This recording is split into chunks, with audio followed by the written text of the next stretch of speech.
పిల్లలు చాలా వరకు వెనకబడిపోవటానికి, అసలు జీవితంలో చాలా విషయాలు నేర్చుకోకపోవటానికి కారణం ఏంటంటే, తల్లిదండ్రులు కేవలం మార్క్స్ మీద మాత్రమే ఫోకస్ చేస్తున్నారు. మిగతా వాటిని పట్టించుకోవట్లేదు. నిజానికి అప్ టు నైన్త్ క్లాస్ మనం మార్క్స్ మీద ఫోకస్ చేయకూడదు.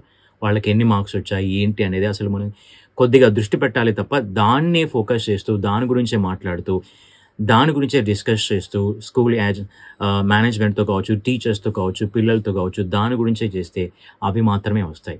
సో, మార్క్స్ వస్తే అయిపోతుందా జీవితం అంటే కాదు. మార్క్స్ అనేవి కొంతవరకు మాత్రమే స్టూడెంట్ యొక్క పెర్ఫార్మన్స్‌ని చూపిస్తాయి తప్ప, మరి వేటి మీద ఫోకస్ చేయాలంటే బాగా గుర్తుపెట్టుకోండి.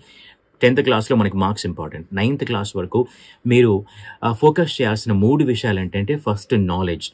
పిల్లల్లో ఈ జ్ఞానం ఎంతవరకు ఉంది, ప్రతి సబ్జెక్ట్ పట్ల, ప్రతి సబ్జెక్ట్ గురించి వాళ్ళకి నాలెడ్జ్ ఎంతవరకు ఉంది. అలాగే నెక్స్ట్ స్కిల్. దాన్ని ఎట్లా ఉపయోగించగలుగుతున్నారు, ఆ నాలెడ్జ్‌ని మనకి రియల్ టైమ్‌గా ఎట్లా అప్లై చేయగలుగుతున్నారు.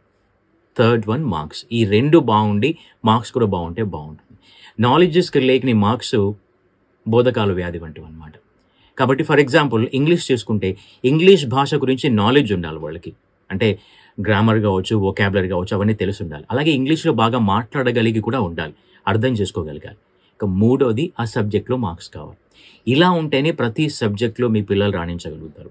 కాబట్టి ఇక నుంచి 9వ తరగతి వరకు మార్క్స్ మీద కాకుండా నాలెడ్జ్, స్కిల్ మీద వాళ్ళు ఎంత ఫోకస్ చేస్తున్నారు, వాళ్ళ ఎలా ఉంది పర్ఫార్మెన్స్ చూసిన తర్వాత అప్పుడు మార్క్స్ గురించి అడగండి.